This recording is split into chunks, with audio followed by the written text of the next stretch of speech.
com destaque de Brasília, porque o ministro Alexandre de Moraes, do Supremo Tribunal Federal, determinou o bloqueio de contas bancárias de 43 pessoas e empresas suspeitas de financiarem atos contra o resultado das eleições para a presidência da República. E para falar sobre esse assunto, a gente recebe agora aqui no Jornal da Manhã o jurista e especialista em direito constitucional, Fábio Tavares Sobreira. Doutor Fábio, bem-vindo e bom dia. Bom dia, Lívia. Muito obrigado pelo convite. A justificativa de Alexandre de Moraes é justamente essa que eu já mencionei, é esse possível envolvimento dessas 43 pessoas e empresas nessas manifestações que estão acontecendo agora, principalmente em frente a quartéis do Exército, com destaque para Brasília e em São Paulo. Esses protestos questionam o resultado das eleições que apontou Lula como próximo presidente da República. Qual que é a análise do senhor dessa decisão de Moraes? Lívia, eu vou destacar aos nossos ouvintes um trecho do despacho, então eu abro aspas.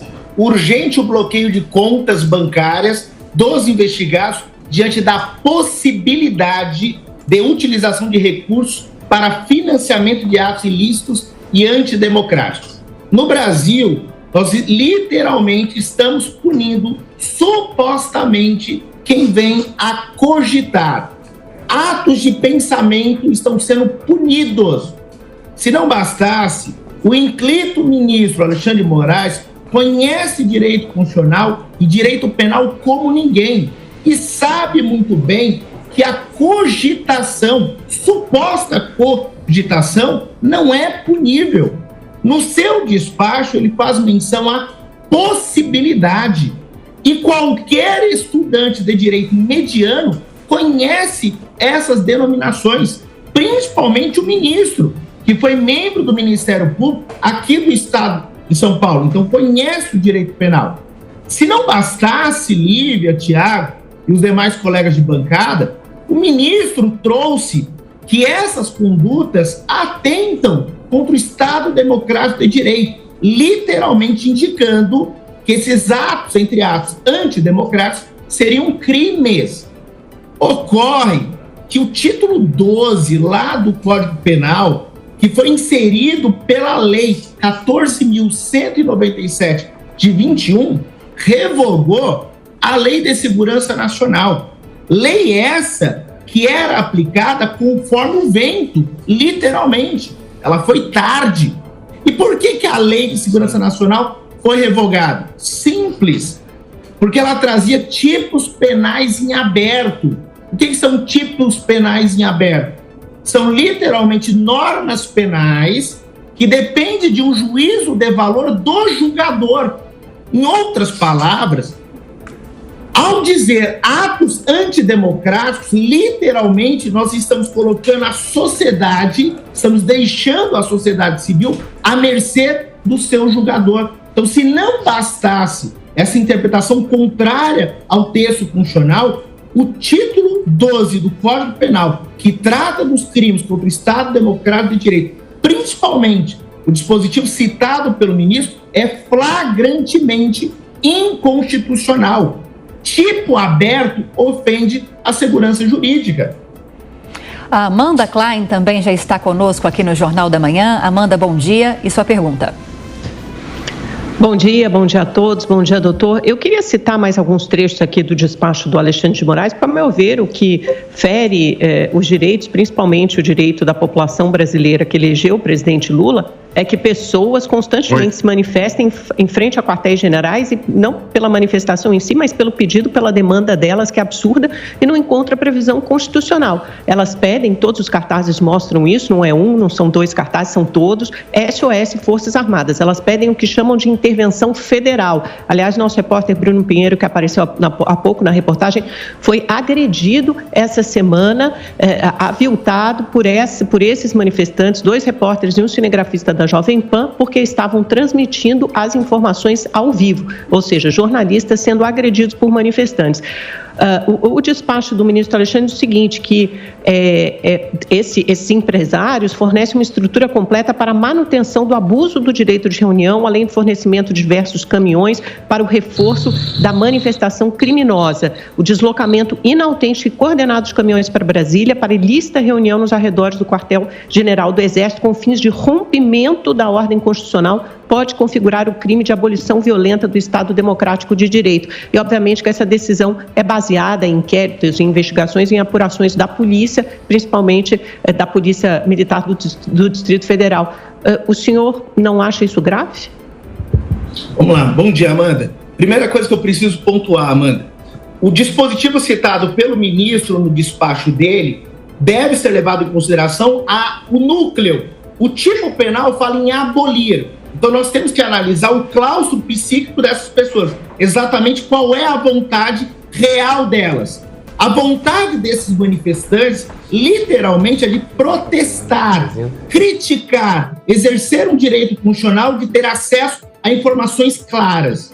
A partir do momento que o tipo penal utilizado pelo ministro traz o verbo abolir, nós temos que ter em mente que essas manifestações deveriam ter o condão de destruir, exterminar o Estado democrático.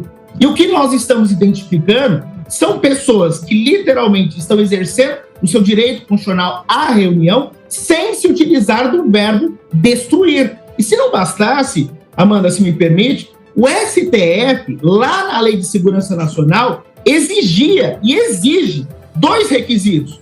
Um de ordem subjetiva e outro de ordem um de ordem subjetiva e outro de ordem objetiva. Qual que é o primeiro requisito?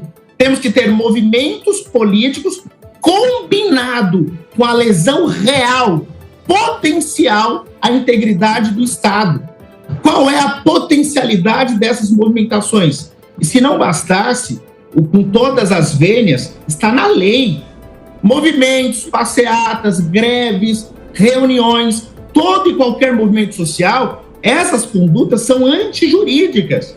Então, nós temos que analisar o tipo penal em consonância com o direito constitucional. Eu não identifico uma vontade consciente e livre de abolir, destruir absolutamente nada. E pegando o seu gancho, essas faixas que tratam de intervenção federal, o leigo sequer sabe que intervenção federal só pode ser decretada pelo presidente da República. E o rol é taxativo. Então, essas faixas de SOS, clamor, é para dizer, eu estou pedindo ajuda à Câmara, estou pedindo ajuda ao Senado e ao Poder Judiciário. Ninguém me ouve. Forças Armadas, dentro da constitucionalidade, você pode abrir o diálogo, porque ninguém está me dando uma resposta. Isso é grave, muito grave. Estamos aqui no Jornal da Manhã com o especialista em Direito Constitucional, doutor Fábio Tavares Sobreira, conversando conosco e a gente segue com a entrevista. Agora são 7h27. Doutor, na sequência, a pergunta do Roberto Mota. Bom dia, professor. O senhor tem conhecimento em alguma democracia ocidental de uma situação equivalente ou similar à que vem acontecendo no Brasil, onde tribunais assumiram protagonismo, uma liderança quase completa do processo político, inclusive, como o senhor apontou muito bem, inovando, entrando em território nunca antes explorado no que diz respeito à supressão de liberdades e direitos fundamentais. O senhor conhece alguma outra nação em que alguma coisa assim esteja acontecendo?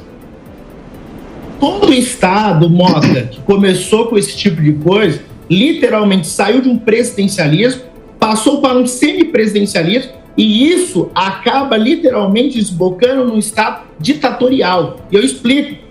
A Amanda trouxe a questão desse inquérito. Tudo isso começou por causa do inquérito das fake news, que cabe ao nosso público relembrar. Quem abriu esse inquérito foi o Dias Toffoli, que se baseou em 2 dispositivos do regimento interno, o 42 e o 43. E qualquer estudante, qualquer constitucionalista, qualquer pessoa que gosta da literatura, sabe que tais dispositivos não foram recepcionados pela nossa Constituição, porque ofende diretamente o sistema processual acusatório. Se não bastasse, O ministro, na época, nomeou Sua Excelência o Alexandre de Moraes sem sortear, violando outros princípios da moralidade, da imparcialidade e da impessoalidade. Ato contínuo, o ministro passou a ser literalmente o presidente do inquérito, vítima, investigador, acusador e juiz da causa. A Constituição não determina isso. Isso são sistemas inquisitoriais. Se não bastasse, o inquérito não tem prazo e todas as pessoas são jogadas nesse inquérito. Por isso que desencadeou o bloqueio dessas contas. E eu vou um pouquinho mais além. Além do inquérito ser literalmente inconstitucional, nós temos que nos lembrar que esse inquérito, ele literalmente é presidido pelo ministro Alexandre de Moraes, que é vítima, como eu pontuei. Só que tem um detalhe mais grave. A nossa Constituição fala em devido processo legal. E, Mota, qual é o processo? Não existe processo. O que existe é um inquérito.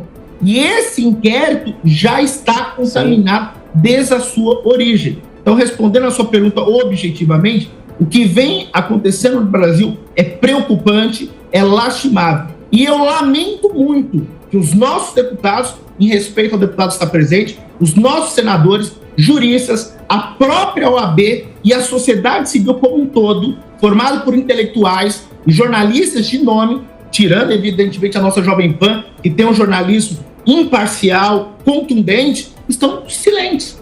Ninguém se manifesta, acha normal isso. Então nós estamos caminhando para dias muito escuros. Deputado Paulo Eduardo Martins. Doutor, bom dia. O senhor falou sobre o Congresso estar aí quieto, não se manifesta sobre isso. Eu lhe dou um testemunho. O Congresso está acovardado, com exceções, porque é uma casa plural, 513 na Câmara, mais 81 no Senado. Tem ali alguns grupos que se manifestam, mas, em geral, o Congresso está acovardado diante da Constituição sendo destruída. Este inquérito absurdo, que é uma espécie de gulag jurídico, o cara joga a pessoa lá e a pessoa fica sendo torturada com a hipótese de ser presa, condenada, sofrer busca e apreensão. O inquérito não acaba nunca. Já tem 3 anos que está aberto, que é um absurdo, é uma ilegalidade. O próprio parlamento é atingido porque vê a sua imunidade parlamentar prevista no artigo 53 destruída, e o parlamento aceitou isso. Mas a minha pergunta ao senhor é a respeito do universo jurídico. O senhor citou a academia, a OAB, que nada dizem. Por que isso acontece? Porque um estagiário de direito, uma pessoa que está estudando para o vestibular da faculdade de direito, já sabe que há muitas ilegalidades ali, literais.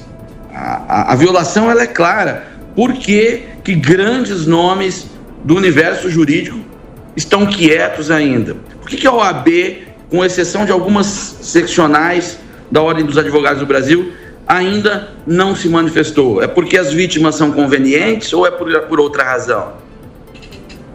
Deputado, Tiago, nosso âncora, peço perdão pela indelicadeza, bom dia. Deputado, infelizmente, eu particularmente sou um defensor nato da nossa Constituição. Não só porque sou docente na área, eu tenho paixão pela norma constitucional. E eu costumo dizer que a nossa Constituição, e a pura verdade, ela não é de direita, ela não é de esquerda e ela não é de centro. Ela é literalmente uma norma que deve ser observada e sagrada para todos. O que eu vejo que acontece resume uma única palavra: interesses. A partir do momento que determinadas camadas, grupos da sociedade identificam uma possibilidade, uma oportunidade, é melhor se calar. O politicamente correto é muito melhor do que se dispor, é muito melhor do que literalmente virar vitrine. Então, o que eu vejo literalmente são pessoas acomodadas, instituições que estão se calando por mera conveniência. Talvez não posso prever o futuro, mas talvez o meu silêncio hoje vá me render frutos. Isso é triste, é lastimável, porque trata-se de um discurso preocupado com o coletivo, quando na verdade não é. O poeta já dizia, né, deputado? Malandro é malandro e mané é mané. Acabamos de conversar com um especialista em direito constitucional e também jurista, Dr. Fábio Tavares Sobreira, a respeito dessa decisão do ministro Alexandre de Moraes, do STF, de bloquear contas bancárias de 43 pessoas e empresas suspeitas de envolvimento nesses atos contra o resultado das eleições. Muito obrigada pela entrevista, doutor. Bom dia. Ótimo dia, Lívia, Tiago, Mota, Amanda. Fiquem com Deus. Obrigado.